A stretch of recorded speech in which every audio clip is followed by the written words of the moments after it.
Hello everyone, welcome to Indeed IS. Today we are going to discuss about Poonam Pandey and ये बहुत ज़्यादा shocking and saddened news है, all because she died at the age of 32 only because she is suffering from cervical cancer. And हम लोग ये तो देखेंगे ही कि ये पूनम पांडे कौन थी, एंड साथ में हम लोग ये भी देखेंगे कि सर्वाइकल कैंसर क्या होता है, कैसे होता है, उसके सिम्टम्स क्या है और उसको अवेयर कैसे हो सकते हैं, एंड इस पे WHO का क्या गाइडलाइन है। तो ये सारी चीजें हम लोग देखेंगे। बट फर्स्ट ऑफ ऑल मैं ये बता दूं कि आज मॉर्निंग में ही उनकी डेथ हो गई थी। एंड जब ये न्यूज आया तो ये कोई भी बिलीव नहीं कर रहा था, क्योंकि सबको ऐसा लग रहा था कि इनका जो इंस्टाग्राम हैंडल है वो किसी ने हैक कर लिया है एंड वो ऐसी न्यूज स्प्रेड कर रहा है कि शी डाइड। एंड और इसलिए भी ये लोग इसको बिलीव नहीं कर रहे थे या डिसबिलीव हो रहा था, बिकॉज 2-3 डेज पहले ही वो किसी इवेंट में गई थी, उन्होंने इंटरव्यू भी दिया था and she was totally fit and fine.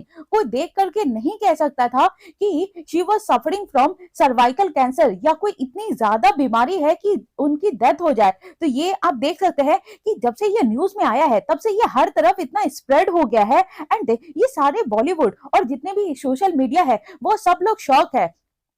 And ये साइड बाय साइड सारे लोगों ने ये अपना, जैसे कि आप देख सकते हैं, ये कंगना रनावत हो गया, मुनव्वर, पूजा भट्ट, सारे लोगों ने ये बोला कि ये एक ट्रैजिक डेथ है एंड कोई बिलीव ही नहीं कर रहा है कि वो पास अवे हो गई एंड ये सर्वाइकल कैंसर की वजह से। तो हम लोग इसके बारे में और ज्यादा डिटेल में देखते हैं। तो सबसे पहले तो हम लोग देखेंगे कि ये पूनम पांडे कौन थी एंड वो क्या करती थी, एंड देन आफ्टर हम लोग ये समझेंगे कि ये सर्वाइकल कैंसर जो इतना डेंजरस है, जो जान ले रहा है, उसकी कॉजेस क्या है और इतना फैलता कैसे है। तो सारी चीजें हम डिटेल में देखेंगे।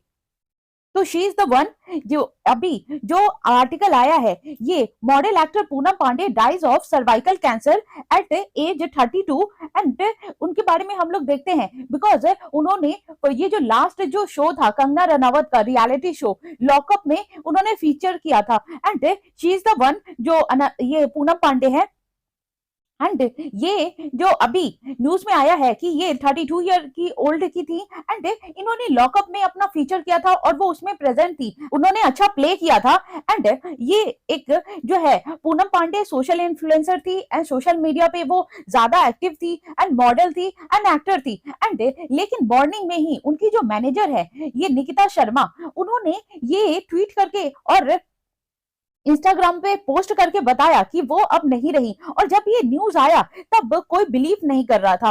एंड ये हम लोग देखेंगे भी कि ये उनका ट्वीट है और जो उनकी मैनेजर है। और ये जब जब ये आया तब सारे लोग शॉक थे कि ऐसा नहीं हो सकता है कि समबडी हैक्ड हर इंस्टाग्राम हैंडल और वो इस तरह का न्यूज स्प्रेड कर रहा है।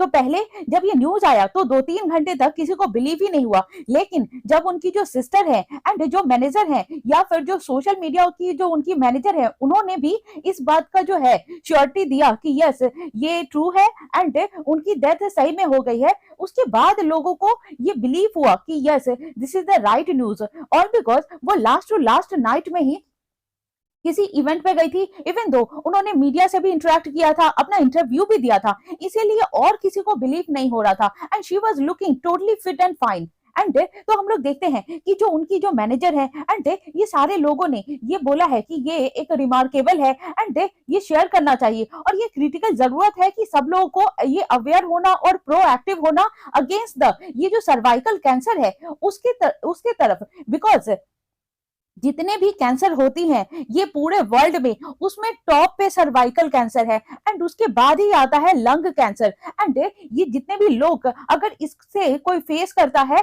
तो उसमें 90% डेथ हो जाती है। एंड एक उसका मेजर जो वो है प्रॉब्लम कि लोग इसकी केयर नहीं करते हैं, अवेयर नहीं रहते हैं। तो ये है एंड हम लोग इसमें देखेंगे कि ये होता कैसे है, फैलता कैसे है, हम पिक्चर के थ्रू भी ये सारी चीजें डिटेल में अभी देखेंगे। एंड जो उनकी मीडिया जो मैनेजर हैं पारुल चावला, उन्होंने भी बोला और कंफर्म किया, तब जाके लोगों को बिलीव हुआ। इवन दो उनकी सिस्टर ने भी ये बताया कि वो अब हमारे बीच में नहीं है और ये सडन डिमाइस है, तब जाके लोगों को बिलीव हुआ कि ये जो न्यूज है वो सही है एंड उनका जो इंस्टाग्राम हैंडल है वो हैक नहीं हुआ है। तो चलिए हम लोग देखते हैं, समझते हैं कि क्या है ये cervical cancer with the picture, कि कहाँ पे ये सर्विक्स पाया जाता है जिससे ये इतना होता है। एंड हम लोग ये समझते हैं पहले कि कैंसर में बहुत डिफरेंट टाइप के कैंसरस डिजीज होती हैं, जैसे ब्लड कैंसर हो गया, लंग कैंसर हो गया, एंड ये सर्वाइकल कैंसर हो गया, और भी जैसे ब्रेन का कैंसर हो गया, ट्यूमर हो गया। तो उसमें सबसे ऊपर ये जो सर्वाइकल कैंसर है, और ये सबसे ज्यादा होता है एंड लोग इससे ज्यादा फेस करते हैं। एंड जितने भी जो फीमेल है वो ज्यादा फेस करती हैं, और ये टॉप पे बना हुआ है कि जितने भी कैंसर डिजीज होती है उसमें, एंड उसमें जो है 90% जो जान चली जाती है। एंड उसका एक तो रीजन है कि लोग अवेयर नहीं है। तो चलिए हम लोग इस पिक्चर के थ्रू समझते हैं। ये तो हो गया ओवरी, एंड ये जो ओवरी है वो रिप्रोडक्शन का काम करती है। एंड ये जो है इसी से क्या होता है कि ये जितने भी फीटस है वो डेवलप होती है। एंड ये जो पार्ट है ये यूट्रस है, एंड यहीं पे ये इतना जो एरिया है ये सर्विक्स एरिया है, और यहीं पे ये एक कैंसरस टिश्यू है जो डेवलप होने लगता है। एंड इसका भी हम लोग अभी देखेंगे कि किस तरह से कितने स्टेज में ये डेवलप होता है। एंड ये जो ओपनिंग है इसी को वेजाइनल वॉल बोलते हैं। एंड ये जो एरिया है इसी एरिया को सर्विक्स बोलते हैं, एंड यहीं पे डेवलप होता है ये cancerous tissue. And as you can see कि ये जो कैंसरस टिश्यू है वो किस तरह से डेवलप हो रहा है, ये जो जोन है, एंड ये जो धीरे धीरे सारे में फैल जाएगा, और वो बहुत ज्यादा एक भयानक रूप ले लेता है, एंड वो बहुत ज्यादा पेनफुल एंड बहुत ज्यादा दिक्कत वाला भी होता है। एंड हम लोग देखेंगे भी आगे कि कितने ये स्टेज में ये बटा हुआ है। तो चलिए हम लोग देखते हैं।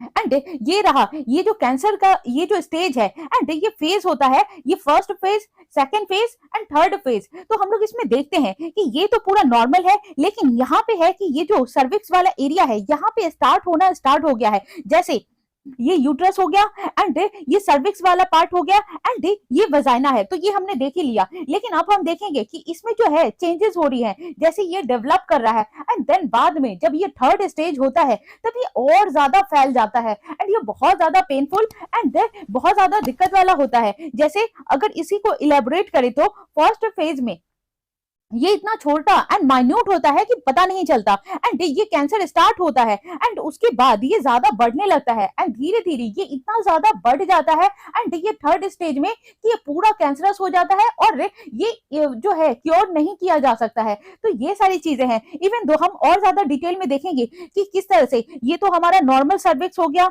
एंड यहाँ पे ये स्टार्ट हो गया जो स्प्रेड करना स्टार्ट हो जाता है, एंड देन आफ्टर हम लोग देखेंगे कि ये जो है वो पूरे एरिया को कवर कर लेता है।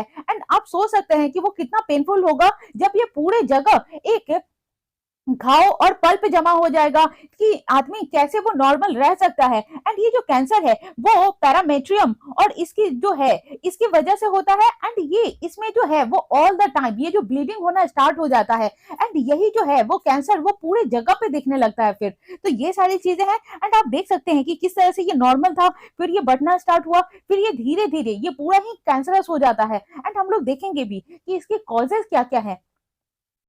जैसे ये कॉजेज है इसका, जैसे स्मोकिंग करना हो गया, वीक इम्यूनिटी हो गया, मल्टीपल सेक्स कांटेक्ट हो गया, फिर अर्ली और मल्टीपल प्रेगनेंसीज हो गया, एंड ये जो है ये इतना ज्यादा फैल जाता है ये सर्विक्स वाले एरिया पे, और जब ये ज्यादा फैल जाता है उसी को कैंसर का रूप वो ले लेता है।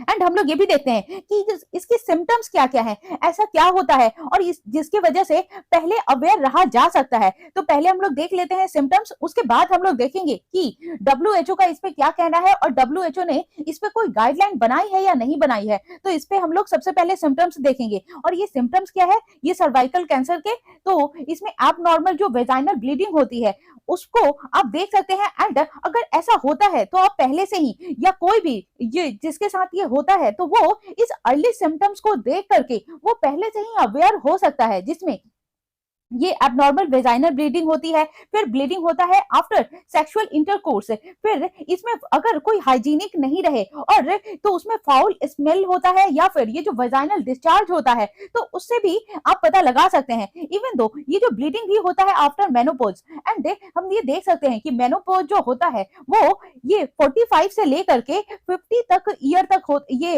हो जाता है, एंड उसके बाद क्या होता है, ये जो मेंस्ट्रुएशन साइकिल है वो स्टॉप हो जाता है। एंड जब मेनोपॉज के बाद ब्लीडिंग होता है तो वो तो ऐसे ही एक अननेचुरल चीज हुआ, क्योंकि मेनोपॉज के बाद ये ब्लीडिंग आना बंद हो जाता है, ऑल बिकॉज क्योंकि ये जो मेंस्ट्रुएशन साइकिल है वो बंद हो जाता है। तो फिर उसके बाद ये देखा जा सकता है कि कोई ये अननेचुरल है तो उसका ट्रीटमेंट करवाना बहुत ज्यादा जरूरी हो जाता है। And then we will see कि ये जो ब्लीडिंग हेवली होता है ड्यूरिंग मेंस्ट्रुएशन, तो वो भी एक सिम्टम्स है। एंड लॉस ऑफ एपेटाइट, भूख नहीं लगना, एंड बॉबल एंड ब्लैडर टिश्यू, तो ये जो है दिक्कत कि वहां पे जो स्वेलिंग हो जाती है, तो वो भी एक सिम्टम्स है। ये बहुत ज्यादा ये पेल्विक जो बैक साइड में जो पेन होता है ये उसको बोला जा रहा है। एंड ये जो बैक में भी इतना ज्यादा पेन होता है, एंड बहुत सारे लोग जो अच्छे से उठ नहीं पाते, बैठ नहीं पाते, उनको कमर में ज्यादा दर्द होता है, तो ये भी एक सिम्टम्स है। एंड ये जो एक्सेसिव ब्लीडिंग होता है और उसके कारण क्या हो जाता है, एनीमिया। एंड एनीमिया तो आप जानते ही हैं कि जब हेवी ब्लीडिंग होती है एंड बॉडी से जो ब्लड का जितना वो क्वांटिटी रहना चाहिए अगर उससे कम हो जाता है तो फिर ये एनीमिया का शिकार हो जाते हैं। एंड ये जब ये नेशनल फैमिली हेल्थ सर्वे भी आया था तब उसमें भी बोला गया था कि ये जो एनीमिया का शिकार इंडिया में लोग, इवन तो पूरे एशिया में हो रहे हैं, लेकिन सबसे ज्यादा इंडिया में लोग बहुत ज्यादा इस एनीमिया के शिकार हैं। एंड सबसे ज्यादा सफर करती है वेमेन, वेमेन ज्यादा ये शिकार है एनीमिया के, क्योंकि ये सारी डिजीज तो होती ही है लेकिन साथ के साथ उनका जो मेंस्ट्रुअल साइकिल है, ऑल बिकॉज ऑफ दिस, उसकी वजह से एनीमिया का शिकार होना पड़ता है। एंड हम लोग ये भी देखते हैं कि अदर सिम्टम्स क्या है, जैसे पेन ड्यूरिंग इंटरकोर्स, पेल्विक और low back pain, and leg pain, फिर बॉवल एंड ब्लैडर टिश्यू, तो ये सारी चीजें हैं। एंड इसी पे हमें गौर करना है एंड अवेयरनेस फैलाना है, बिकॉज बहुत सारे लोग ये अवेयर ही नहीं है।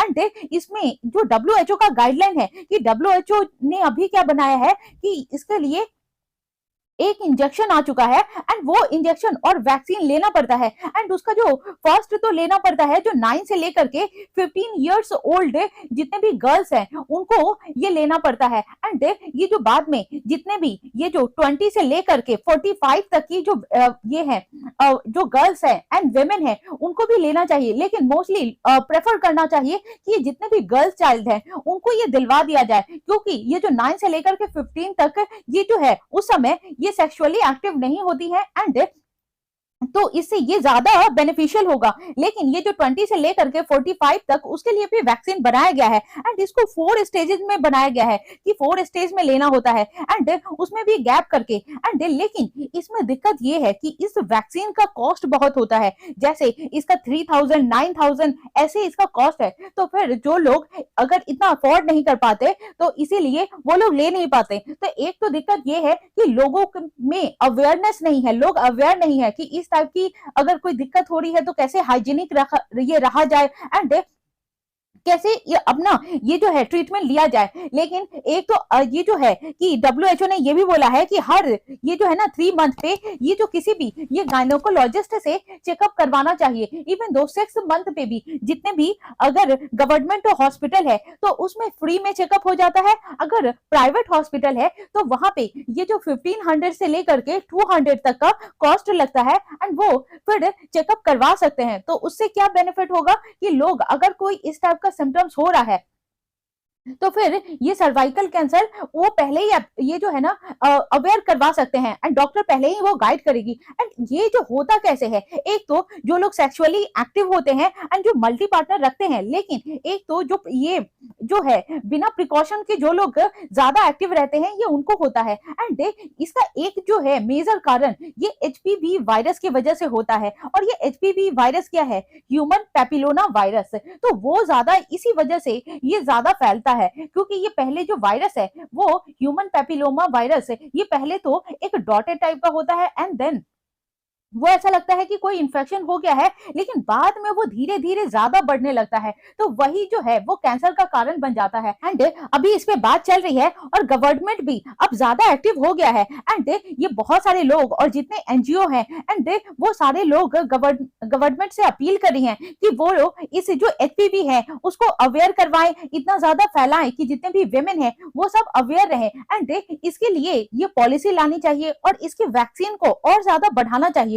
और इसका जो कॉस्ट है इतना ज्यादा, ये 3000 हो गया, 9000 हो गया, एंड तो उसको कम करना चाहिए, because as you can see कि ये 4 जो है इसमें पार्ट में लिया जाता है या 5 पार्ट में लिया जाता है, तो अगर 9,000 हुआ या 3,000 हुआ तो फिर वो कैसे कोई जो नॉर्मल पीपल है या मिडिल क्लास है या फिर जो लोअर क्लास है वो लोग कैसे अफोर्ड कर पाएंगे। तो इसीलिए इसकी कॉस्ट को भी कम करना चाहिए। तो ये सारी चीजें हैं इसमें, तो हमने इसमें सारी चीजें समझ ली।